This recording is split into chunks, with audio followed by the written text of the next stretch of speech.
Well, folks, Georgia ended a championship drought that spanned 4 decades. The Crimson Tide back to the drawing board with Coach Saban. But you know what?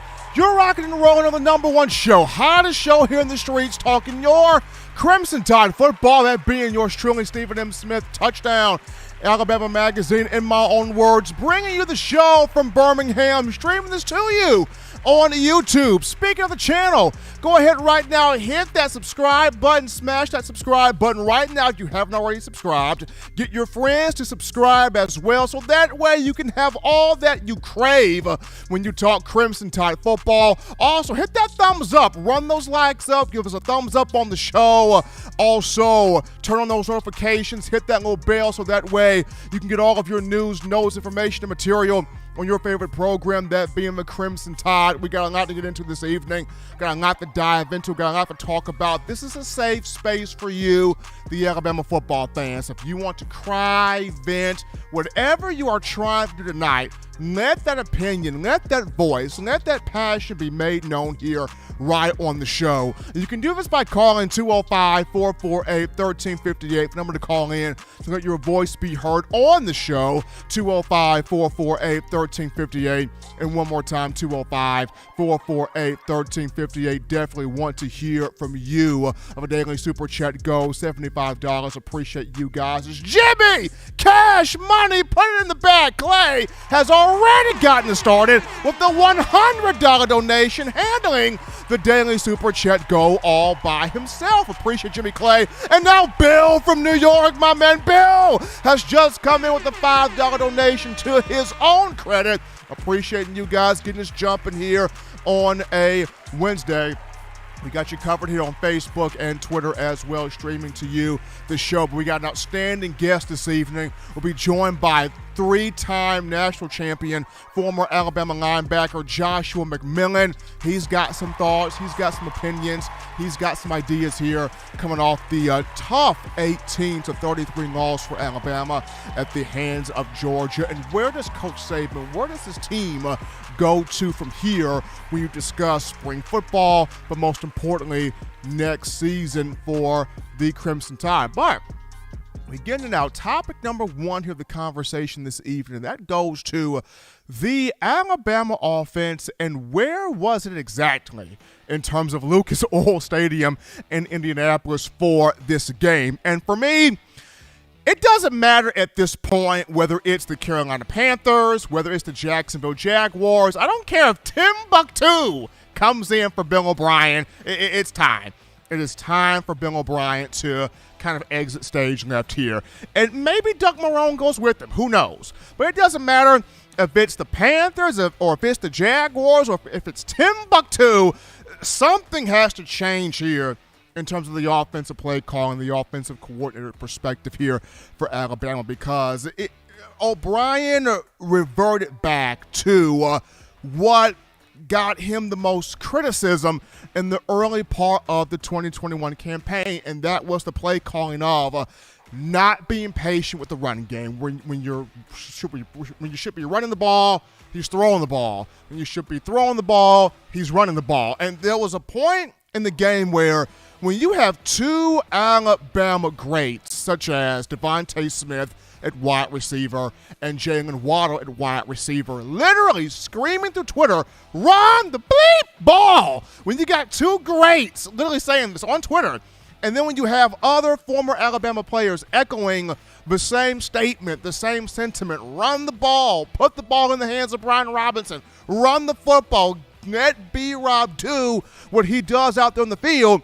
And then in moments where Alabama should be passing the football with Bryce Young, he's running the football. It was just so the offense could not achieve balance. It could not achieve chemistry. It could not achieve any type of continuity. Just not in sync at all from the word go. And what's crazy about this is Alabama was in the red zone 5 to 6 times in this game and came away with one touchdown. One! You're in the red zone 5 to 6 times, including 2 or 3 of those times you're inside the 5-yard line for the Bulldogs, and you do not get a touchdown. You do not score. That's the most frustrating part for you, the fans, is as much as you appreciate, and we all appreciate Will Reichert, and Reichert has done an outstanding job. I don't want to minimize his importance, but Will Reichert should not be attempting 5 field goals in this game. Not when you get the ball inside the red area of Georgia, trying to get touchdowns here with the Heisman Trophy winning quarterback in Bryce Young. Will Reichert should not be attempting 5 field goals in a football game. You got the ball in the red area, and you do not score. And you do not score.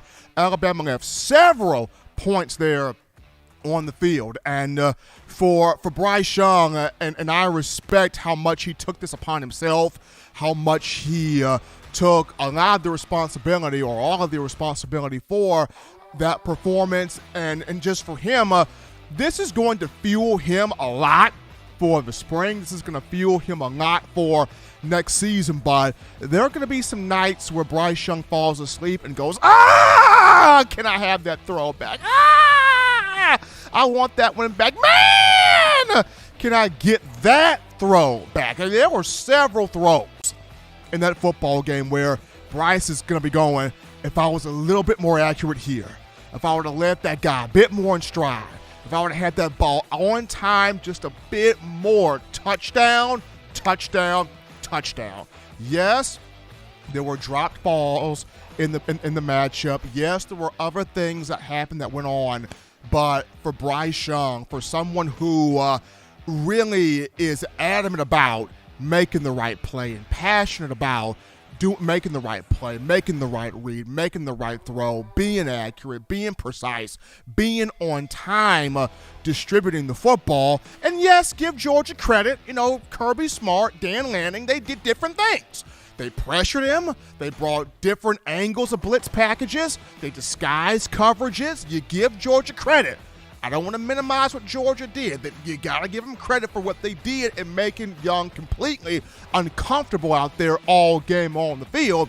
But when you look at somebody who consensus All-American, Heisman Trophy winner, single season numbers in terms of passing yards, passing touchdowns, total yards, and total touchdowns responsible for, he's looking at this game like there were throws I should have had. There were throws I should have made. There were throws where I know I should have completed, and it hurts that those passes were not made, those throws were not completed, and Alabama was not able to score on those possessions. So this is something that's going to be on Bryce Young's mind. It's going to be on his nerves for quite some time because he knows there was some cheddar, there was some lettuce there that was left on the field that Alabama was not able to get. I know for a lot of fans out there, it's, well, Steven, Bama had receivers out there that dropped passes. True. A J.I. Hall dropped the pass. That would have been a touchdown. Ja'Cory Brooks, my guy, dropped a pass. That would have been a big play. There were other drops in the game by young receivers. However, you can't really put this on the young receivers just due to when you're not playing much in a season at all, even the coaching staff just throws you out there in the biggest game of the year where it's national championship on the line, and a coach just says, okay, go out there and win it for us, but you haven't been playing all year. There's not much you can really do in that situation. I mean, if Alabama would have been playing the guys like Hall and Leary and Brooks and Earl and Holden and more games. I'm talking about games where, you were getting blowout wins against Mercer, blowout win against Southern Miss, blowout win against New Mexico State, blowout win against Mississippi State, even though Holden did play a bit more than the other guys against Mississippi State. If these guys would have been playing more this season in those matchups where Bama did get the blowout dominant wins there, those guys were being a bit more confident, or way more confident out there on the field in this situation, in this moment. And I know people go back to, but Steve and Coach Saban threw Tua out there, and Judy out there, and Ruggs out there, and Najee Harris out there, and all of those freshmen out there in the 2018 title game off the 17 season. Yes, but those guys got big playing time in games where Bama had those blowout dominant wins. You look at it in that season, Bama handled Vanderbilt. That's why those guys were able to play during that game. That season, Bama handled Arkansas and handled Tennessee and handled Charleston Southern and handled so many opponents that year. That was the reason why you saw Tua playing a lot more, and Ruggs and Judy and those guys. So the fact that when they got in the second half of the national championship game against Georgia, in that juncture, those guys confident, those guys knew what to do, how to do, why to do, and the importance of doing it, as Coach Saban always likes to say in that phrase there. So you can't really put that on the young receivers, dropping those passes in that moment, because first time, biggest game of the year, but they will grow from that. But I thought the main thing was Jameson Williams going down, and I hurt for him. I really hurt for J-Mo, because this was a blessing from the transfer portal for Alabama from Ohio State. And, Williams, when you look at single season numbers here for Alabama all time, Jameson Williams, 5th all time for receptions, 79. 3rd all time for receiving yards. 3rd all time for touchdowns in a single season. A young man that had, 7 100-yard games, including 4 or 5 matchups with 150-plus receiving yards. Led Alabama for receiving yards, touchdowns, yards per catch, and yards per game. And a first-team All-American by Sporting News and the Associated Press, the first-team All-SEC, SEC's co-special teams player of the year. J-Mo did a lot for this team, and I just, going back to when he's open by about 5 to 7 yards on one of the throws from Bryce Young. Jameson Williams is running free, running wide open. Bryce Young leads him perfectly with his pass. It's a touchdown. Instead, the ball is underthrown. Williams has to stop, slow down, look for the ball, and then once he makes the catch, yes, it's a 40-yard play, but he gets tackled and he plants very awkwardly on the turf and the knee buckles, and you're like, no, and that happened. That all happened, and I hate it for him. 100% hate it for him, because when Williams got hurt, it brought my mind back to the 2014 game between Alabama and Ole Miss in Oxford. When Kenyon Drake got hurt in that game, it took all of the air out of the balloon. Popped all the air out of that balloon in that matchup. And my mind just went back to that moment when Jameson's knee buckled there on the field. And it's like the one guy you could not afford to have hurt, it happened at that moment. And I know he initially had help coming off the field. He did move around, walk around. Then once he got toward the sideline, he wanted to come back in the game. Coach Saban and the training staff was like, nah, we kind of would much rather have you sit this one out right here. The good thing for Jameson is, according to Adam Schefter of ESPN, coming from doctors here, he will have surgery on his knee within the next 10 days. He's expected to make a full recovery there. He is expected to keep his impressive 4.3 speed. So that's good, because he's projected to be a first-round draft pick. Now, will he go top 10, top 15? I can still see him going top 15, top 20. We will see how these results here pan out. But just to me, when he went down, it just took me back to 2014 Bama Ole Miss in Oxford, when Kenyon Drake went down, and that was just the one player you did not want to see get hurt. But Alabama's offense just not in sync, not where it needed to be at, not efficient. When you need to get touchdowns in the red zone, did not get those touchdowns. It kept Georgia in the game. It kept Georgia alive, and we will see what becomes of Bill O'Brien. But at this point, if I'm Nick Saban, I think it's kind of time to exit that stage left. But we go to a break right here on the show, folks. Don't touch that dial. Just getting started. When we get back, we go to you. We go to your phone calls, your thoughts, your tweets, your chats, your interactions. We get to you, and a thought I want you as fans to meditate on when we get back. If you have advice for Nick Saban, and this Alabama team following the loss to Georgia, what would your advice be? We get to this and more right after this. You're watching In My Own Words with Stephen M. Smith, brought to you by We Own the Fourth Quarter. Get your four-finger bling necklace today by visiting weownthefourthquarter.com. Throw them foes up. What's up, Bama Nation? This is Rudy Griffin, former Alabama defensive lineman, and you're listening to my guy, Stephen M. Smith, In My Own Words, brought to you by Touchdown Alabama Magazine. Roll Tide, roll! 9 players have teamed up and released the Alabama Team Paper, which is a video yearbook they've put out for sale direct to fans. Now, for the first time, small dollar purchases from the fans can support the players as a group as well as a great cause, because $1 of every subscription payment is donated to the Boys and Girls Club of America. Be a 5-star fan base and support your team and a great cause with Team Paper. Check it out at teampaper.com/Alabama. Remember the taste of Grandma's delicious sweets?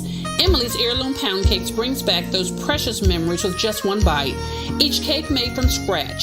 They make the perfect dessert to share with family and friends for any occasion, and ordering is easy. Visit emily'sheirloompoundcakes.com.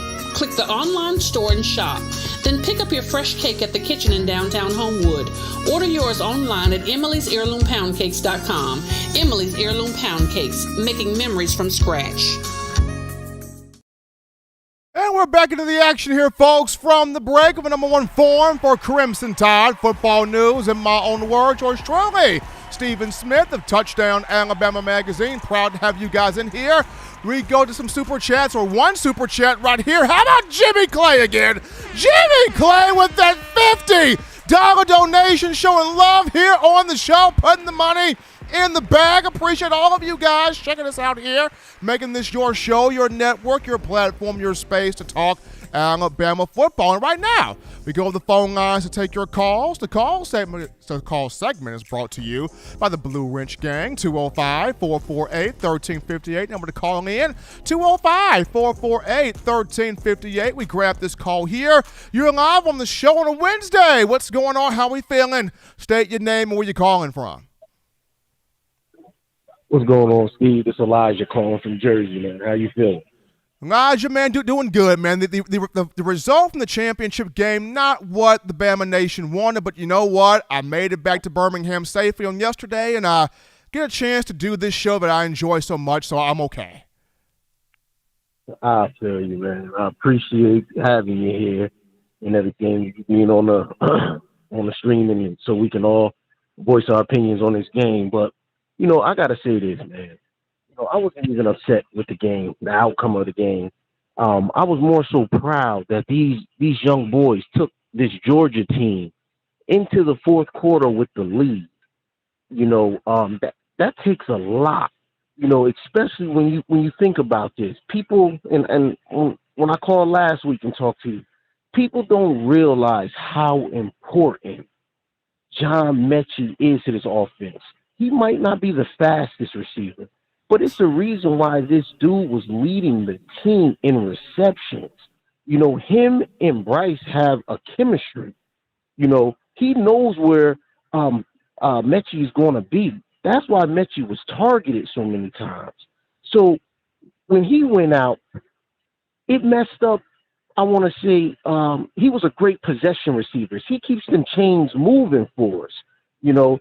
And then when you turn around and Jameson Williams goes out, that's a huge part of our offensive game plan. You know, do I think we're going to beat Georgia by running the ball? No, I don't think that's going to get us to that championship. Williams blows the top off of a defense. He makes it so guys like Mechie, guys like Brooks, guys like Slade, guys like Latu and Billingsley can be open because he draws so much attention that these other guys are now playing one-on-one. They're getting one-on-one coverage. When he went down, that was a huge relief for Georgia. Georgia sat back now and was like, oh, man, we ain't got to worry about getting in this back pedal because there's nobody on this team that's going to blow past us like this. You know, their top 2 hitters are out. Everybody else, we could play man-to-man on. When that threat, not even if he's getting the ball, but just the threat of him streaking down the field, that's going to make a defensive coordinator play him or play the team totally different. And, you know, like I said, that hurt. I kind of figured Alabama's offense is going to putter, stall out when he went down. But other than that, you know, I was happy with the way these young boys did compete. And you hit the nail on the head when you said, man, guys like Hall, guys like Holden, even though Holden played a little bit more, Brooks played a little bit more, but these guys didn't get the reps they needed during the season, you know, to be successful, especially on a national championship stage. It was only one part of the game that I was so disappointed in. And you know, I never like to say things about a player like this, but I'm glad Jaleel Billingsley transferred. You know, just the effort that this dude gives out there, it almost like disgusts me. It's like this guy plays with little effort, no effort at all. Like he has a serious grudge with Coach Saban about him being benched or something. You know, I don't get it. Like, you show up for your team. This dude didn't even want to block. He getting Brian Robinson killed in the backfield. You know, I don't get this dude, man. Like Jaleel, I'm glad. I think the way he played, it could be a cancer to the team. I'm glad he was one of the first names in the portal. Even the games leading up to that, you know, he can't even complain and say Bryce wasn't getting him the ball or Bill O'Brien wasn't trying to get him the ball. In the first quarter, that's all they was throwing the ball to mostly. He was targeted multiple times. I honestly think Latu should be playing over him because Latu plays with a lot more effort. And the last thing I want to mention is, you know, that last possession where Bryce Young threw that pick 6. I kind of felt we had about a minute and 40 seconds left on the clock. Bill O'Brien didn't have to keep taking him deep shots. You know, we could have marched the ball down the field. We could have done 10, 15-yard passes. Everything didn't have to be 25, 30, 40 yards downfield. It was like he was trying to get everything in one shot. You know, so I kind of disagree with that play calling, you know, but other than that, I ain't a Bill O'Brien fan, but after Williams went down, his hands is basically tied with, you know, how successful this offense is going to be because his hitters are gone. You know what I mean? Let me know what you think about that, Steve. That's a good point. I mean, Elijah, that's a good point. That's a good point. It's just going to be interesting to see how does Alabama, how does Nick Saban, where does this team move to from this loss there? But we appreciate Elijah for that call. We take this call here. You're live on the show. What's going on? How we feeling? State your name and where you calling from. Hello, Stephen. Bill from New York, man. How are you? Doing good, Bill. Doing okay. I know it got back late last night, and I know it wasn't the result that the Bama Nation wanted, but this is why I have the most joy doing this show, so I can engage the feelings of you guys. Well, that's great, and I got to tell you, I'm all right. Look, the way I look at it, I'm really proud of the coaches, and of course, led by Saban, because the thing is, I said this before on the show, we just weren't as good as we were last year. I sat down, I was making a list. What positions were we better at this year? Not about the same. Like, I think we're about the same at quarterback, to tell you the truth. But I'm talking about where were we better? I'm going outside linebackers, inside linebackers, and right tackle. Other than that, I can't really find a position where I could say we were better. We just weren't as good as last year. But the good news is, did you hear Bryce and Will after the game? They're like mini Sabans. It was so good to hear. Even the one guy asked Will Anderson like a really dumb question, like, how did you feel when they scored a first down? He looked like he was going to curse that guy out, but he was cool about, it happened. You know what I mean? He was like a Saban. It was like listening to Coach Saban when I hear those two guys.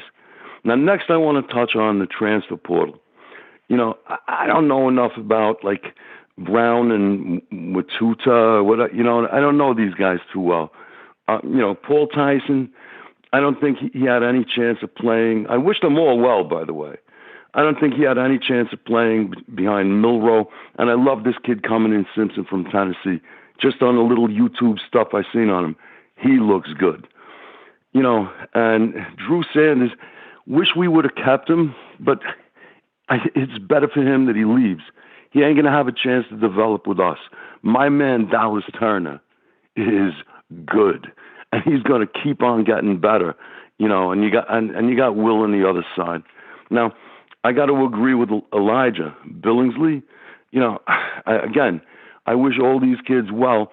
I don't regret him leaving. I just don't. I think last year we as fans made more of him. Guys were covering Jalen Waddle. Everybody and their mother was covering Devontae Smith and Jalen Waddle. You had Mechie. I think that's what made him get open so much. I think I personally overrated him. And if Saban was having problems with him, better off he goes. All right. Now, the advice, what you asked, I'll address that. The advice I would give Saban, which would be completely respectful because he's the greatest of all time. I think that I hope he looks in the transfer portal for another receiver, with like a little bit more experience. And my big thing is he may have already done it. I don't know about this guy from Georgia Tech. We need more speed at running back, Stephen. You know what I mean? B-Rob, great guy. Love what he did for this team. Been a fan of his since the first play I saw him run, which I see every play of every game. I got to tell you, but like there were some plays this season, over the course of the season, where if Najee was in there, he would have scored. And I'd like a little bit more speed at running back. But like I say, we may have already done it. And to end it as usual, Stephen, thanks so much, man, for what you do and your staff. You guys are great, and I'm cool about this. I'm all right. We lost, but I think it was a great coaching achievement and a great achievement by the team. And my thing is roll tide. Absolutely. Appreciate Bill from New York calling in. The guy from Georgia Tech, Jahmyr Gibbs and Jace McClellan. Those two together in that backfield next year, we'll start off in the spring, it's going to be really, really fun and exciting to watch. We're going to actually go to a quick topic right here, and that would be the names that jumped into the NCAA transfer portal for Alabama following the loss to Georgia. And I remember me and my man Patrick Dowd, P-Money, me and Patrick Dowd are flying from Indy to Washington, D.C., and all of a sudden, it was like Moses and the Exodus. So many players hopped in the portal. I'm trying to keep tabs on all of these players in here, but of course, Paul Tyson is in there, a great grandson of Paul Bear Bryant. Looking forward to seeing where Tyson ends up at. To see Tommy Brown, offensive lineman in the portal. Tommy Brown, who played against New Mexico State in the latter part of the season and actually did pretty good in that game. So we'll see where Tommy Brown goes. Drew Sanders, I would have loved to have seen him materialize at Bama, but Dallas Turner is just cut from a different cloth. He's one of those dudes, and when you're trying to compete against one of those dudes, sometimes it can be difficult. Then you look at guys like King Wakuda in the portal. King Wakuda, it was going to be a long time before he could get himself on the field, so he goes and tries to find where he can fit in and play and get some playing time. Jaleel Billingsley, got big talent, but was Alabama really a fit for him? At times, I just really didn't think so. And then you got walk-ons in the portal as well, and discussing Braxton Barker as a quarterback, Stone Hollenbach as a quarterback, Brandon Lanier as a defensive back, and two other guys in that portal. So 10 guys overall for Alabama in the portal since the loss there to Georgia. We will see what happens with those guys moving forward. But we're going to go to a break right here, people. If you're holding on the call lines, continue to hold through for the next 10 minutes. If not, you can call back in the next next 10 minutes. But when we come back from the break, we sit down with my man, Joshua McMillon, former Alabama linebacker and 3-time national champion. He's got some thoughts here from this game and what he expects to see from Alabama and Coach Saban moving forward. Don't touch that dial. You're listening to In My Own Words. We'll be back.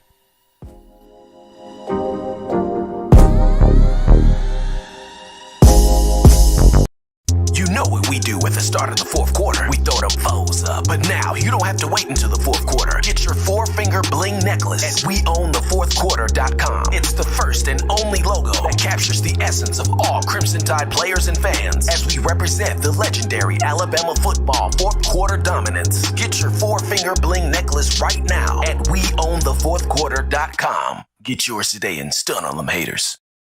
Touchdown Alabama Magazine is Alabama football's premier publication. A subscription to Touchdown Alabama Magazine is the perfect gift for any Alabama fan. For exclusive news and information, recruiting updates, a free annual print magazine, and more, go to touchdownalabama.com and click join. Only $7.95 per month, or pay $74.95 for a full year subscription. That's a yearly saving of $20. Go to touchdownalabama.com today and roll Tide. All right, folks, we are back in from the break with a number one ticket here for your Crimson Tide football news. In my own words, yours truly, Stephen M. Smith, Touchdown Alabama Magazine. Appreciate everybody for making this your show, your network, your channel, your space to talk your Alabama football. But right now, we go to the In My Own Words hotline. We pick up our outstanding guest of the evening. We're talking about a 3-time national champion at Alabama 2015, 2017, and 2020. A former Crimson Tide linebacker, my man, Joshua McMillon. Josh, what's going on, man? How we feeling? Not much, Steven. Thanks for having me, man. Thanks. Absolutely. Glad to have Josh McMillon here on the show. Played from 2015 to 2020 for the Crimson Tide. And Josh, of course, you getting a chance to watch the game on Monday between Alabama and Georgia. You had a chance to not only play for Coach Saban, but Kirby Smart was on the first national championship you were on. That was that 2015 team. So watching Kirby Smart win his first championship with Georgia, a very cool moment there for the Bulldogs. But just for you, where does Coach Saban go to from here? How does he respond from this moment, in your opinion, especially with you being around him as long as you were? Well, I think first off, starts with the freshmen that we kind of got in the lineup. I mean, due to this year, we had a lot of just young players to step into roles that they've never been in. I mean, coming from high school and straight into, college football, the transition is rough. You have a playbook that you have to learn. I mean, you have to get acclimated to the speed of the game itself. So I think first off, he would definitely have to get those young guys rally them up and get them some exposure and some experience. And, throughout this season, I mean, we saw a lot of them getting in the game, and some of them play significant roles. And, during this whole time, throughout the whole year. And once you get the freshmen along, I mean, the sky is kind of the limit. I mean, injuries is something that you just can't prevent. I mean, you can do all you can in the weight room, but I mean, it's just a part of the game. I mean, you can't pretty much coach that. But, I mean, besides that, I think these guys did a phenomenal year. Coach Saban did a great job, just a great job, coaching these guys up. It was a very young group. And, he did the best he could with what he had, dealing with all the adversity with the injuries. I mean, filling the whole entire offensive staff.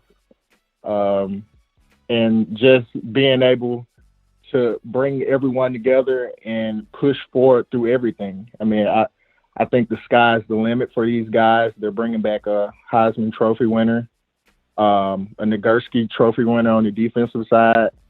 So with those two guys in the leadership roles that they are in, I think that the team next year will be just amazing. I mean, probably by far the best team probably to come through.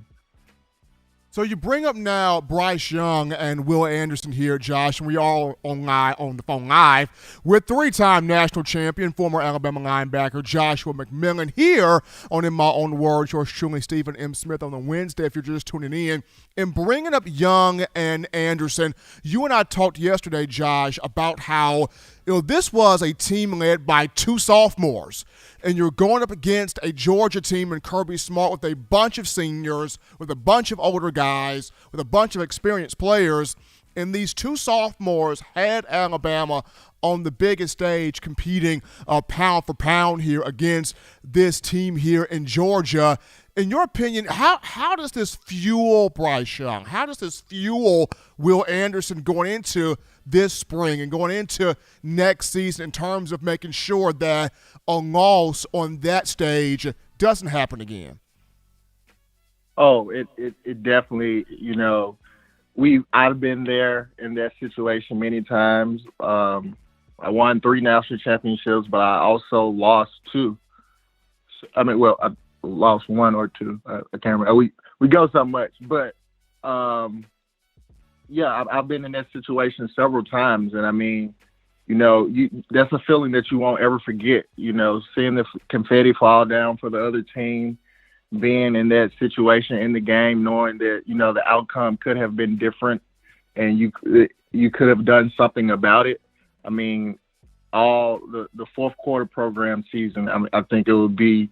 It's definitely going to set the standard for these guys, and they will think about that game for the rest of their lives. But there's also something to motivate them and take them to the next level.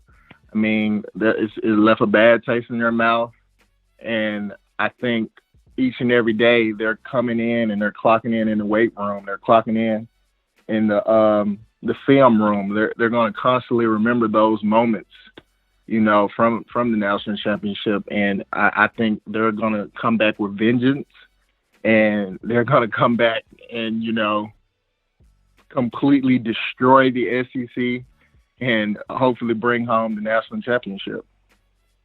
Now, in terms of just, Josh, specific areas where Alabama can get better at for starting off this spring, and then, of course, the 2022 season, when you look at different players that may pursue the NFL draft, you got some juniors, some draft eligible juniors that have decisions to make. But just in your mind, what are specific areas where Alabama's going to have to get better at?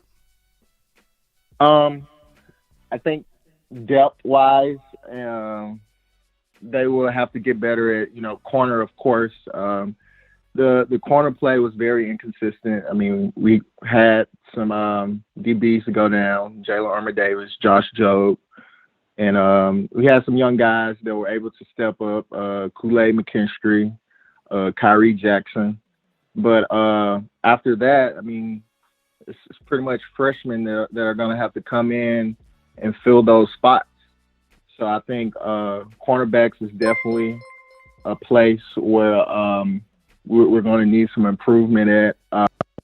Running backs, again, the injuries.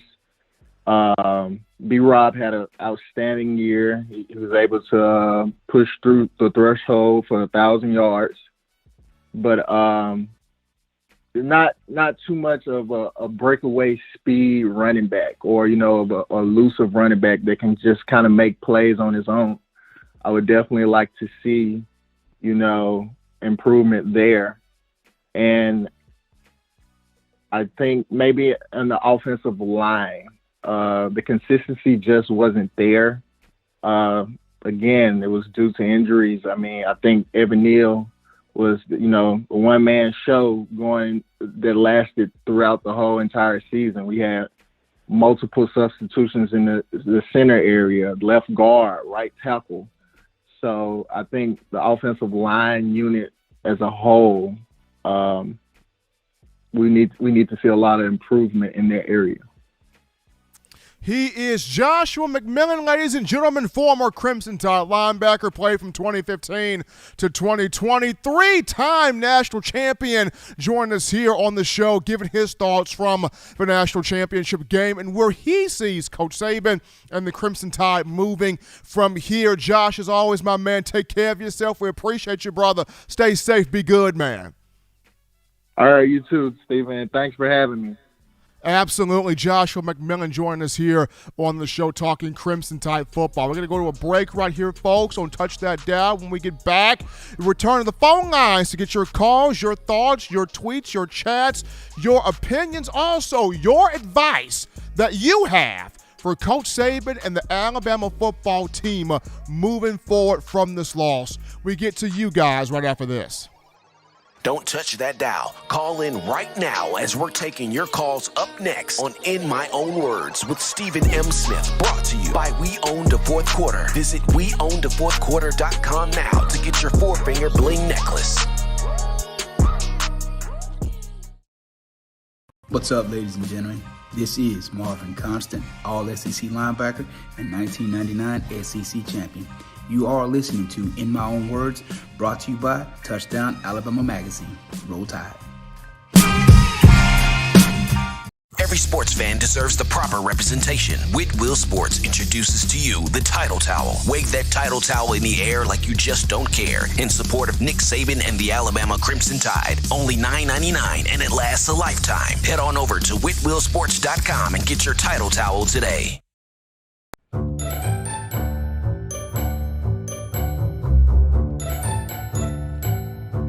Look at all these great players in Touchdown Alabama Magazine. Man, wait till I turn up this year. I'm gonna be on the front cover. But what if Will goes off? Or Joe, DeMarco, Chris, Tim, Christian. Don't wait. Order now at touchdownalabama.com or call 833-483-2624 today. Christian. Thank you for tuning in. Show your support right now by clicking that like button. If you haven't subscribed, hit the subscribe button now and enable all notifications to make sure you don't ever miss any of the best Alabama football news, notes, and information right here on Touchdown Alabama.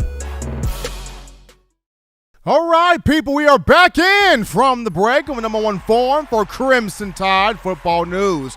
Now, being in my own words with yours truly, Stephen Smith of Touchdown Alabama Magazine. Got the man John Ivory in the production studio. We got a couple of super chats to get to right now. How about Mechanic, baby? How about Mechanic with that $25 donation helping us out here on the show? Is that Elijah?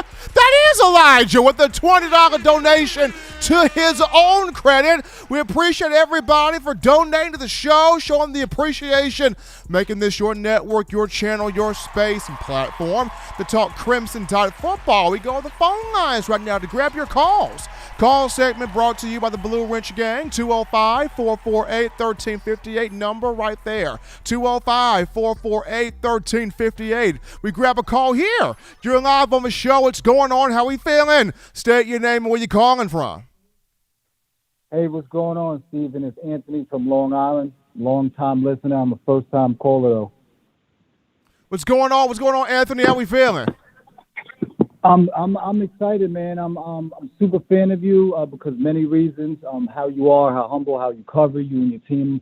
You just provide a platform for us to voice our opinion, and you actually let us voice our opinion. You don't really cut people off, so I'm thankful for that. So with that, I just want to talk about, obviously, the game. I'm disappointed that we lost, but I'm actually excited because I'm going to break it down. I'm going to bring it. I want to piggyback off of what Elijah said, the first caller, because I think he hit the nail right on the head. First off, start with the play calling for us, Bill O'Brien. I don't have nothing against him, but I do hope that he does get a job in the NFL because I understand that Georgia is what they are and they have dudes. Pretty much only other team besides LSU, sometimes and scattered all across the SEC as far as the type of freaks that Alabama gets, Georgia gets those. But he basically tucked his tail down by the goal line. And he's done it all season. You know, Brian Robinson stuck around and put his work in. And for that to be his last game, I understand that they weren't getting pushed up front. I watched the game. I know what it is. I play football. I have an understanding of it. But I just felt like he could have used him a lot more, not only in the running game down low. We don't really get too creative down there. It's real simple. I understand that we were down both our receivers, and I'll get to that in a minute. But all season he tucked his tail with the running game down by the goal line. But as far as the Georgia defense, I give all props. I'm glad that it was Kirby, because Kirby was on our staff. And honestly, the defense been a little shaky, not the same since he's left. But much props to him. But I watch one of the reasons, and another reason why I'm such a fan of you, and I watch shows like this and support shows like that, is because you watch ESPN or you listen to radio shows, and they just read off the prompt, but they don't really keep it real. As far as the Alabama game and everything like that. And what I mean by that is, they were kind of glossing over the fact of Alabama being down, not only Mechie, but Williamson going down basically in the beginning of the game. It was the beginning of the second quarter. Gloss over it, you hear it, and it's just mind-boggling to me, because when you sit there and you break it down, it's basically 85, if not to 90% of our receiving production gone with the two of them out.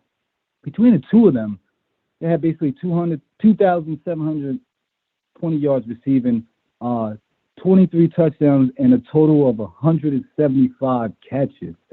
That's insane. So when that goes down and you hear these shows and they really don't talk about it, it's mind-boggling. But you touch on it, and I respect you for that. As far as what we need to do, I'm excited because next year we're bringing back not only the two best players in college football, but they're on each side of the ball. Bryce Young being the quarterback, and Will Anderson, and then Dallas Turner developing into what he's developing into. I'm also excited. I'm also excited for the defense as far as being another year under it, because we're very young. So fans that sit there and they sit there and get on this team, and you hear it in the comments or whatever, or just on lines and Instagram and social media platforms about just really getting on these kids.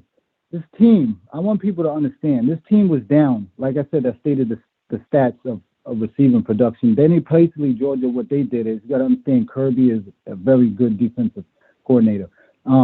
They basically just simplified their defense, locked Slade down. If you watch that, because I've gone back, watched that game, I've gone back, watched the film room game of it, and Slade was out there basically telling the receivers pre-snap what to do, where to line up and everything like that. And I say that to say this. It still came down to the last possession. We had the ball in our hand with a chance to go down, score a touchdown, and a 2-point conversion to tie. And if not for a few drops, Georgia, that defense is really, and I'm not trying to take anything away from them, but Bryce, under pressure, still put them balls right in the hands of those receivers. And them young receivers just weren't ready for the moment, and they dropped it. But even with that, we still was right there. So if we have Williamson, if we have Mechie both, I'm not even bringing up Chase McCullum and Roydell Williams that was hurting, who was hurting on offensive line and that. But I'll end it with this. I personally think I'm excited for the future. I personally think, my opinion, if we're healthy, if we even have Jameson in that game, we win. If we have Mechie, I think it's the same exact result as the SEC championship. If we're fully healthy, I believe that we boat race Georgia, and that's no disrespect to Georgia or that defense, because they were dudes.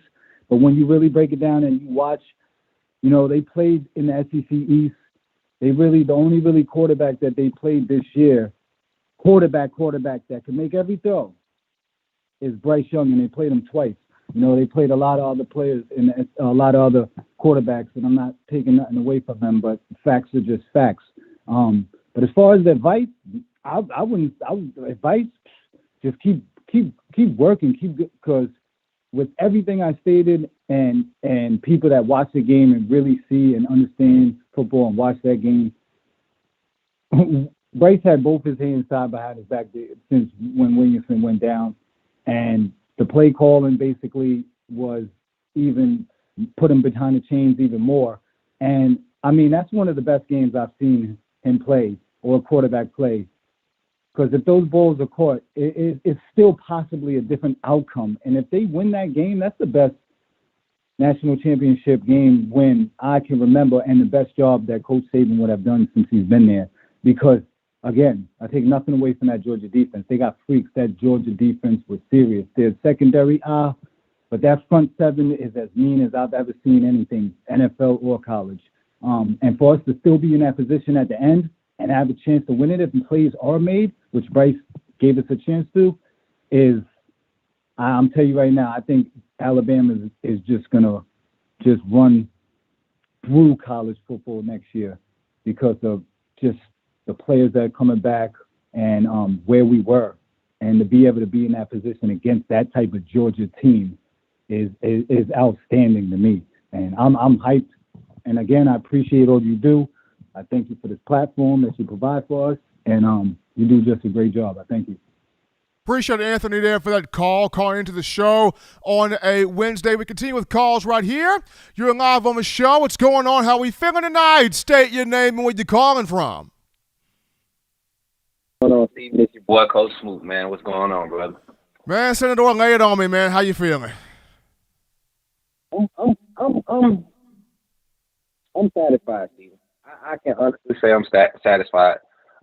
Main points I got to address tonight, man. Everybody blaming Bill O'Brien. Bill O'Brien called a heck of a game schematically, man. And Bryce Young, the relationship him and Bryce Young had, I don't think the receivers, the young receivers, really paid attention to how important it was to have a relationship with your coaches.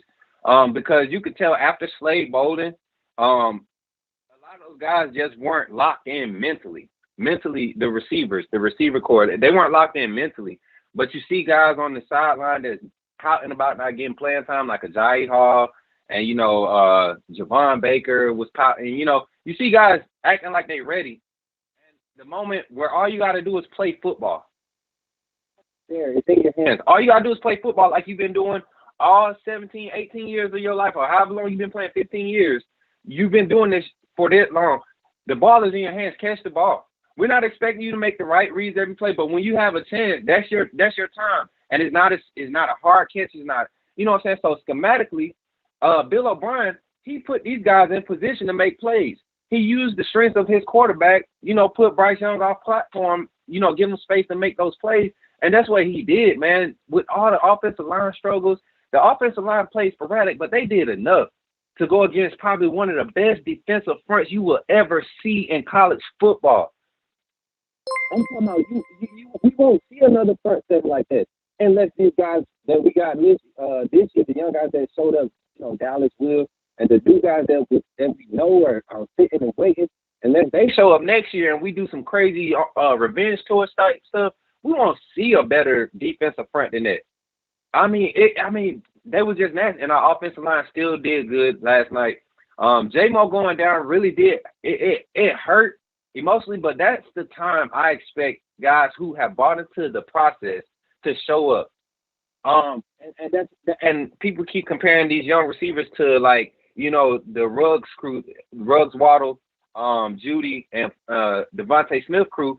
I think the difference between these two different groups, the first group that's already going on, they bought into it day one. It showed in spring game. They bought into it day one. They first spring game. Then during the fall when they were getting the mop-up time, those guys went out there and performed as if from day one as if they were upperclassmen. So when the moment came where they had to be in that moment, they were mentally there already. They were mentally there. I remember all those guys, that's all they would talk about, film. I didn't get that same vibe from this receiver corps. Much talent, I think, and Bill said it. Bill from New York, he hit it on the head. I think we overhyped a lot of things coming into this season based off the success from last season. I think we underhyped. I think we undersold what our defense really did this year. This defense grew up a lot this year. Secondary grew up a lot. You got to think we weren't locked down secondary last year. We weren't locked down secondary. We just had a complete team last year. This year we had a lot of guys had to grow up, and then you had guys playing through injury. I've never been a Josh Jobe believer, but I gotta lay off of him now. Season over with. you was injured playing, man. Kudos to you, but man, I mean, this was the year like we needed, Steven. We needed this year. We needed it to end. Not needed it to end like this. It would have been great to win the national championship. I believe we win the national championship if we fully healthy. You know, everybody talk about Bill O'Brien's play calling again. Y'all gotta understand, Bill O'Brien was spreading runs between. We had a balanced offensive play calling for the first 4 weeks of the season. You spreading runs out between Roydell, Jace, and B-Rob, and then trying to keep Trey on board, you know, trying to get him in there. I mean, we were doing it. We were running the ball. The O-line was still figuring it out, you know. But Bill O'Brien's play calling really grew. It changed throughout the season. The more adversity he went through and learned how guys react in crazy moments, he adjusted those very next games. So, and Pete Golden, man, I'm clapping, Steven. Pete Golden called a hell of a game yesterday. We really got beat off of 3 big plays. 3 big plays. One was offensive and 2 was defensive. That's what we got beat by. Our defense played their asses off. Kyrie Jackson, that guy, the pass interference call, that let me know that guy was ready. When we got beat to get that pass interference call, that kept momentum in the game. That gave our defense another shot. You know what I'm saying? It's smart stuff like that that lets me know a guy that probably would have got more reps earlier in the season, when you had a hurt guy out there getting beat, blatantly getting bleed, you get a guy a chance. If he's doing it in practice, coach, give him a chance. Give him a chance. He's healthy. Let your number one get fully healthy. Get a guy that you say is there. Give him a chance. But, man, I could go on and on about everything that went on in that game. But overall, I'm proud of that team. I'm glad Jaleel Billingsley is gone, Steven. That dude is a cancer. I said it. Me and Will 351, we both said it. His attitude has never been there for me. And like Bill said, we overhyped him. Drew leaving, I don't know if he would have been able to fit all this talent that's coming in at that outside spot. I honestly think he probably should have tried moving inside, the middle linebacker with, you know, Toa and Christian Harris both probably going to the draft. I think Drew should have gave that a chance before he left, but hey, kudos to him. Everybody else, they had to go. Too much talent coming in that's ready. And last thing I would say, Steven, the leadership of Will Anderson and Bryce Young. Bryce Young is going to come back with vengeance next season. But look in that kid's eyes, look in that young man's eyes when he was sitting there taking the full blame for the loss, when you clearly just played one of the best games of your season, of your Heisman season, you did, man, come on, Steven. The guy, you could see him telling Bill O'Brien on the sideline, don't change up the play calling. Stick with it. I trust my guys. Bryce Young, I haven't seen Bryce Young anticipate passes as much as all season as much as he did against Georgia. He was trusting those guys.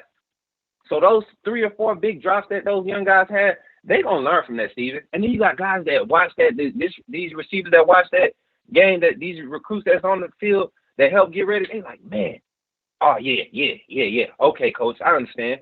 And they gonna bring that same mentality to the guys that's gonna sign in the fall, that's coming on in the fall, in the summer. And I feel like we're gonna have a 2020 locked in season, Steven. A 2020 locked in season. And if we can stay healthy, we all know we have the talent. If we stay healthy, we buy in, and hopefully our staff stays, you know, somewhat put together. I know Bill O'Brien might go, but if we stay halfway put together on that side of the ball, Steven, we can grow. We can grow and we can do some big things next season. That's all I got. Roll Tide, Blue Ridge Gang, shout out. TDA, I love y'all. Steven, hey, loving what y'all doing, man. I'm out, bro. Appreciate Senator Hines for the call right there. I mean, I look at Bryce Young and Will Anderson. This is going to fuel both of them. A little bit more so Bryce than Will, because with Bryce, like I said, he prides himself on being the best. He prides himself on being excellent. He prides himself on being a leader and being a winner. So that loss is going to really fuel him and taking him to another level offensively, and it's going to fuel Will Anderson to continue wanting the best from those guys defensively for Alabama. We take this call here. You're live on the show. What's going on? How we feeling? State your name and where you calling from. Good evening, Stephen. This is Kevin, Dallas, Georgia. How you doing? Kevin, what's going on, man? Well, hey, I'm going to have to give you the good, the bad, and the ugly, Steve. And I'm going to have to go where my nephews, Elijah and Coach Senator wouldn't go. And that is, as far as I have to agree, disappointed that they didn't win. But the one thing I have to do as far as, before I do my soliloquy, is I have to go all in as far as some of the Alabama fans. And when I say that, I mean it in reference to when it comes to the first time we played Georgia. And all these people were coming around with conjunction. Well, I'm confident that Alabama can win, but. And then when Alabama won, they wanted to, instead of having one foot off the bandwagon, they put the other foot back on the bandwagon. And some of those same folk had that same energy as far as when we played this national championship game. We played 50 minutes strong. Now, the last 10 minutes, I really admit, we went to bed as far as the last 10 minutes. But I, at no time, thought that Alabama was going to lose until that pick six. Now, besides that, the gentlemen that have gone into the transfer portal, the only thing I have to say is on your resume, you have one national championship. I wish you the best in your future endeavors. As far as the 5 walk-ons that's in the transfer portal, I pray the best for you at your Division II, Division III, or NAIA school in which you will still be holding a clipboard. Now, as far as if I was speaking with Coach Saban right now, the one thing that I would say is this, Stephen, and that is it is time to turn a new page. And what I mean by that is this, Stephen, and Alabama fans. We have to keep this 99+1. Coach Saban is loyal to a fault. It hurt us at right tackle. It hurt us at corner. And it hurt us in a few other spots.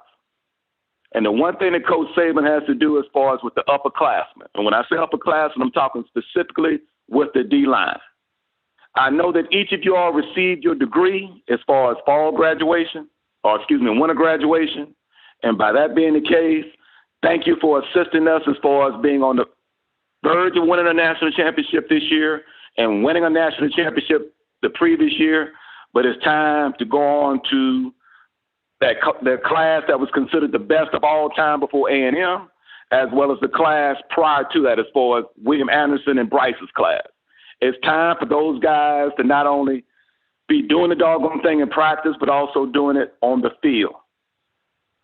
I don't want to see, and Stephen, I hope I'm not off color by saying this, but I don't want to see Montclair Goodwine. I want Montclair Goodwine not to play like Goodwine. I want him to play like Tennessee, Kentucky Bourbon. That's what I want him to play like next year. But in order for him to do that, he has to be on the field. And also, as far as what would help or assist next year's team, as far as the freshmen that are now sophomores, the sophomores that will be juniors, and the incoming freshmen, Stephen, as well as Alabama fans, when you get about 30 to 40 seconds that you can do it out, look at the doggone schedule for the University of Alabama next year. They're playing L.B. Wallace. They're playing Bishop State Community College, Coastal Community College, etc. Among the most difficult game the University of Alabama is playing next year on the road, and I'm only going to say that because it is a road game, and I don't know if it's going to be a night game or afternoon game. It's the University of Texas. So, saying that to say this, gentlemen and ladies that are listening, that are viewing this evening, University of Alabama, make your reservations to be in California for the 23 championship, and also make your reservations to be in Houston, Texas for the 24 championship. We played this year, men and women, with house money. If we would have won this thing this year, it would have been a 4-peat. But I guarantee you that the University of Alabama will win it in 22, and they will win it in 23. Thank you for indulging me, Stephen. Thank you for indulging me, Mr. Ivory. We're now joining our regular scheduled programming. Stephen M. Smith, in my own words, already in progress. Thank you, Stephen, and I appreciate everything you do, man. Appreciate Kevin there calling in, giving us his thoughts here on the show. We continue with phone calls. We grab this when you're live on the show. What's going on? How are we feeling? State your name and where you're calling from. Hi, my name is Chad. I'm calling from Miami, Florida. What's going on, man? How are we feeling tonight? Good. How about yourself? Man, I can't complain, man. I got back in Birmingham at about 11 o'clock on yesterday from that national championship game Monday. Great. So I have a few points. The coach that was on 2 persons ago, I agree with some of his points, but also disagree with some of his points. So let me start off by saying that I wasn't expecting Alabama to make it this far this year, to be honest, because I knew that it was going to be an uphill battle, especially with a lot of the draftees going to the NFL, and there was a lack of upperclassmen leadership. So basically, there was a lot of youth on the football team, and especially like quarterback, offensive line, rush linebacker, pretty much. I know we already had our middle linebacker and the secondary solidified. Another thing that hit us was a lot of the injuries, like Jameson Williams, the offensive line was injured. Then the defensive backs got injured, and then we also had some injuries on the defensive line. And on top of that, Drew Sanders was out for a little bit also. I believe the talent was very young and very immature, because usually if you're special as a freshman, Nick Saban will play you, but Ajay Hall balled out in spring, but for some reason people kept on questioning why he wasn't playing during the season, and I guess that might be like a lack of maturity. That's why Nick didn't play him. My next point is I think we should get rid of Nick Saban. Let him go. Bill O'Brien. Let go of Bill O'Brien. Let him go to the Jaguars, man. His playbook is very average. I didn't see why he was consistently forcing running the ball to the right during most of the season, when a lot of the help that we had was from Evan Neal on the left side. That was the best side to run the ball to. I don't know why they consistently ran the ball to the right when they knew that side of the line was very inexperienced. Plays were average. There was nothing creative like Steve Sarkisian.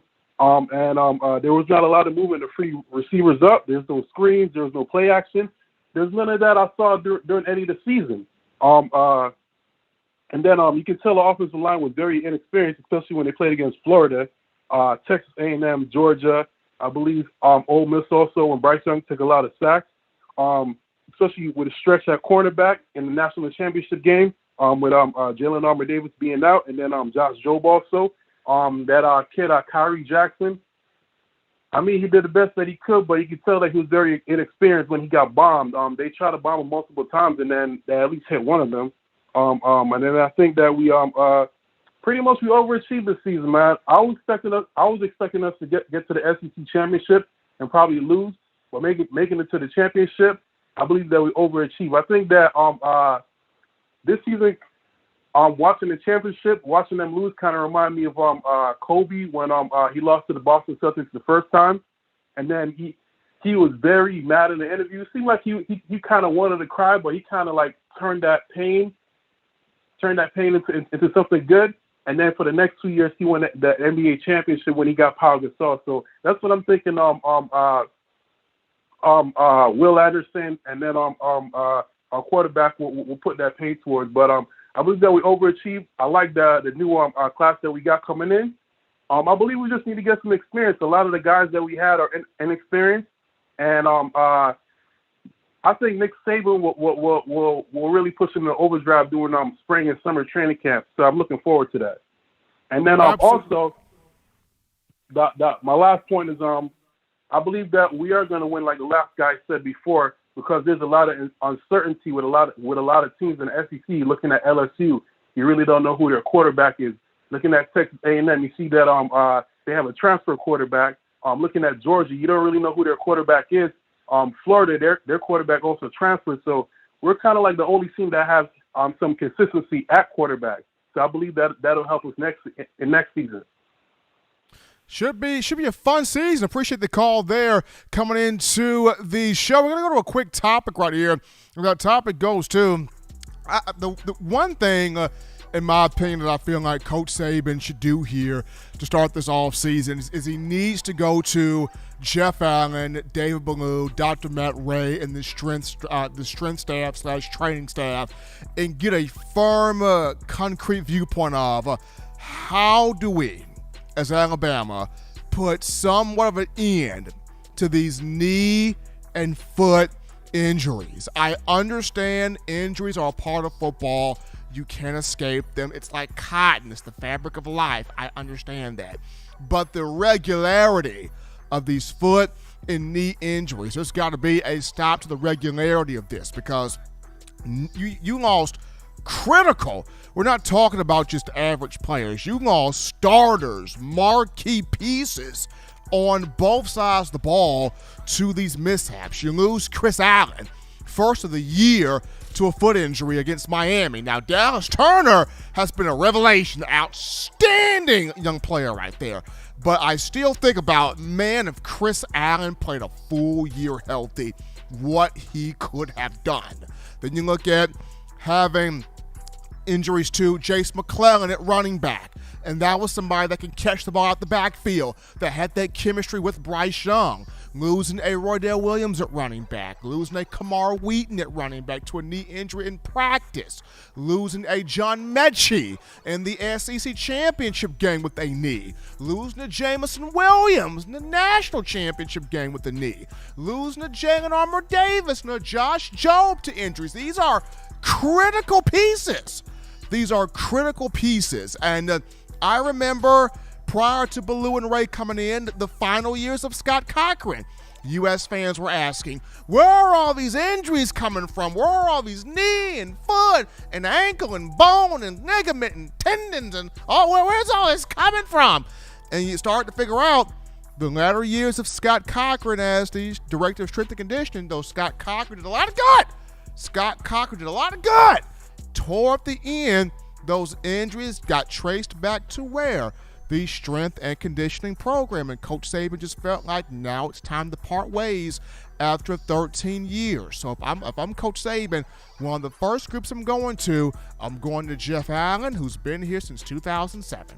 I'm going to Dr. Ray, and I'm going to David Ballou, and I'm saying, guys, look, how do we stop the regularity of these knee and foot injuries? And after that, but I can make my way toward everybody else that I need to get to if I'm Coach Saban in the situation. But we go to a break right now, folks, from the show and touch that dial. When we get back, we get into my thoughts on where Saban goes to from here following the national championship loss.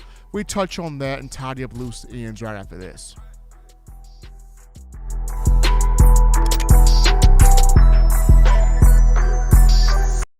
If you're an avid Alabama Crimson Tide fan and you love to flaunt it, then show your Alabama Crimson Tide support by grabbing the All Bama sneakers. They feature bold Crimson Tide graphics, so no one will be able to question where your allegiance lies. When you add these sweet sneakers to your Alabama Crimson Tide collection, go to stsfootwear.com and use the code TDAlabama for $15 off your purchase. That's code TDAlabama for $15 off your purchase. Go to stsfootwear.com and get your All Bama sneakers today. Touchdown Alabama Magazine is Alabama football's premier publication. A subscription to Touchdown Alabama Magazine is the perfect gift for any Alabama fan. For exclusive news and information, recruiting updates, a free annual print magazine, and more, go to touchdownalabama.com and click join. Only $7.95 per month, or pay $74.95 for a full year subscription. That's a yearly saving of $20. Go to touchdownalabama.com today and roll Tide. Thank you for tuning in. Show your support right now by clicking that like button. If you haven't subscribed, hit the subscribe button now and enable all notifications to make sure you don't ever miss any of the best Alabama football news, notes, and information right here on Touchdown Alabama. Well, folks, we're back in from the break with number one forum here for Crimson Tide football news. In my own words, yours truly, Stephen Smith, Touchdown Alabama Magazine. Appreciate you guys checking us out here on a Wednesday. Looks like the Crimson Tide will not have Chris Allen coming back, as the outside linebacker has signed with a sports agency. So Chris Allen has partnered up with a sports agency. So it looks like he will be taking his talents to the next level here. But as we get into the final topic of conversation, and this goes to one head coach Nick Saban, the big question, where does Coach Saban go to from here after taking this loss against Georgia, getting getting beat by his second former assistant. Of course, the first loss went against Jimbo Fisher in the early part of the regular season in the matchup between Alabama and Texas A&M. But where does Coach Saban go to from this juncture? And this is the reason why, me personally, this spring is going to be so much fun. We always talk about how each spring, this is going to be the most highly anticipated spring. I think this spring is a monster spring because now it's that Saban style of motivation, that Saban style of how do we get back to not only being physical, but how do we incorporate being physical with the spread? How the players that need to be starting, the players that give this team not just the effort, but the physicality, the toughness, the winning style of football that Saban likes to talk about at every position, at every spot on the field. So that's going to be fun to watch. Just this spring, from quarterback to running back to receiver to offensive line, defense, who are going to be those guys, aside from the guys that we already know, like your Bryce Youngs, your Will Andersons, but your Dallas Turners, but who are going to be some of those other guys that really step up and take that command and take that ownership and have that understanding that I'm not trying to lose again in the national championship. Who's ready to take on that mindset and that mentality on the field? So this spring is going to be fun to watch because, to me, seeing just how Texas A&M and Georgia, seeing how Jimbo Fisher and Kirby Smart beat Nick Saban, this is one where Saban looks in the mirror and goes, I got to reevaluate some things. This is one where Saban goes, I got to reevaluate some things.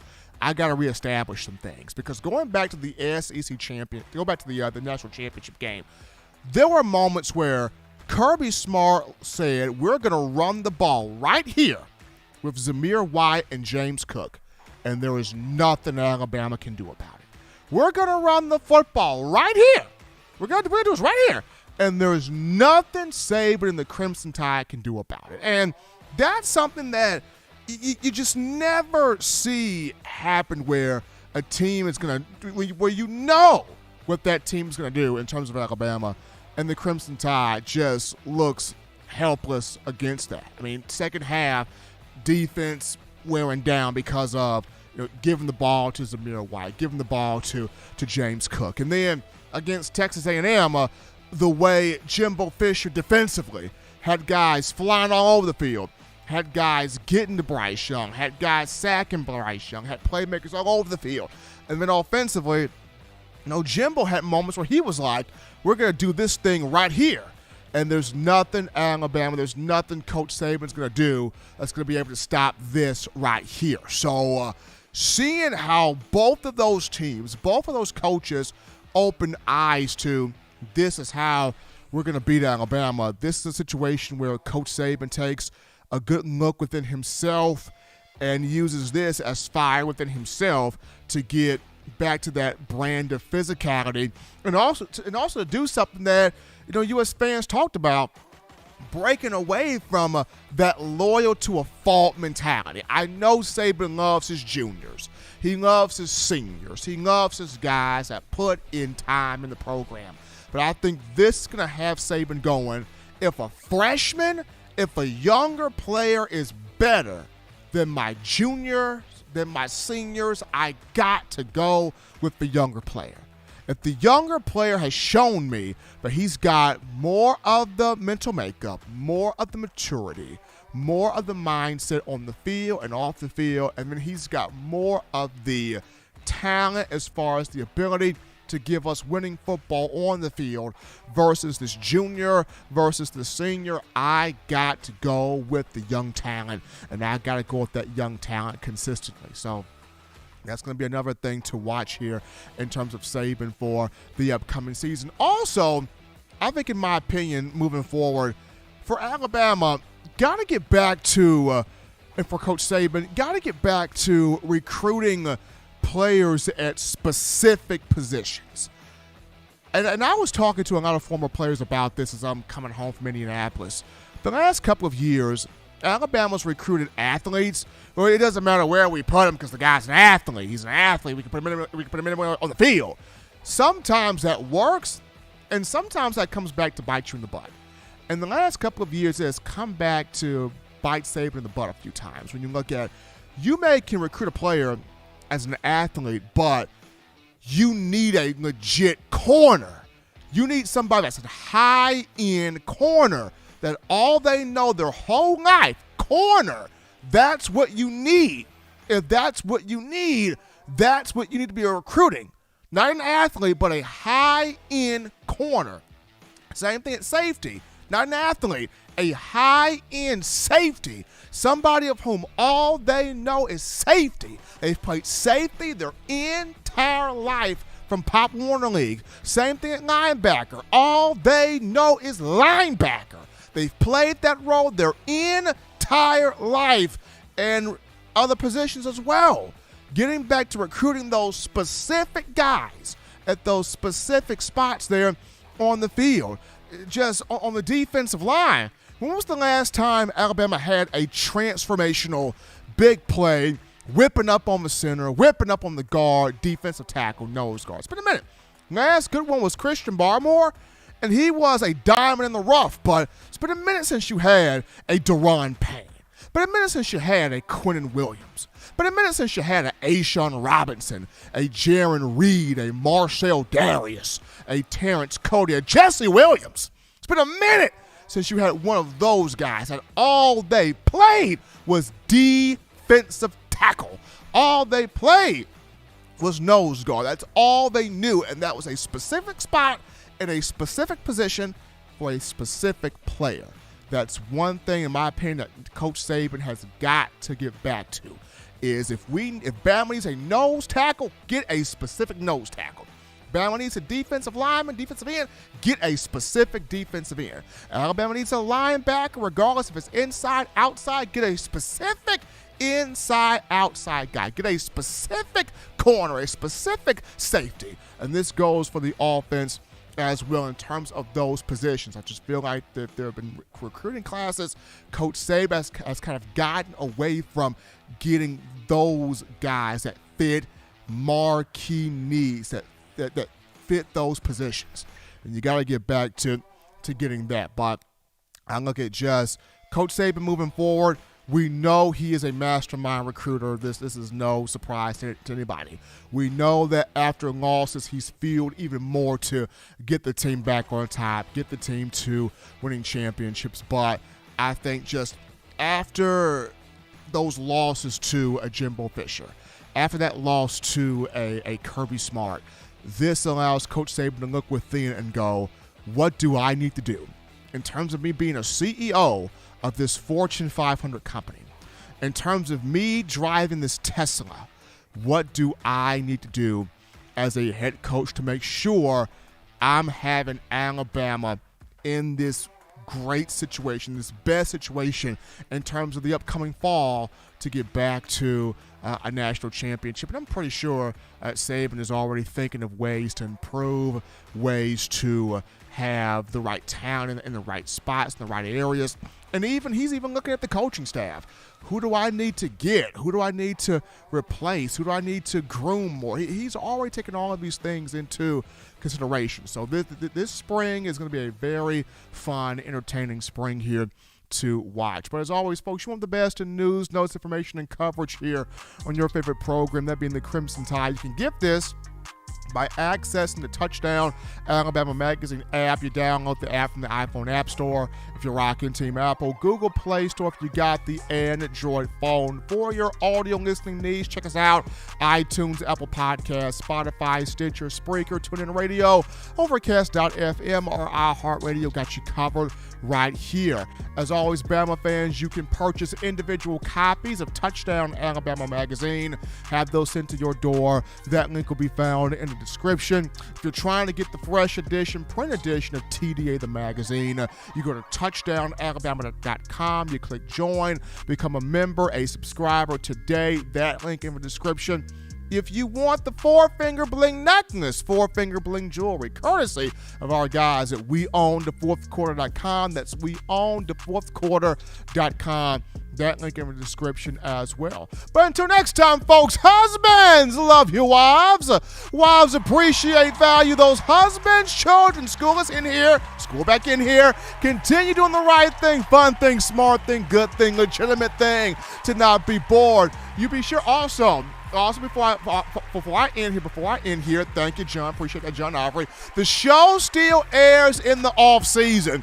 So if you're looking for all of your off-season content in terms of Bama, TDA, we do not sleep in the off-season. We still got your fresh content even in the off-season. So stay locked in to Touchdown Alabama on YouTube. But children, as always, do that right thing, fun thing, smart thing, legitimate thing, to not be bored. You get you those 3 hearty meals a day, those 3 great laughs a day. You protect yourself.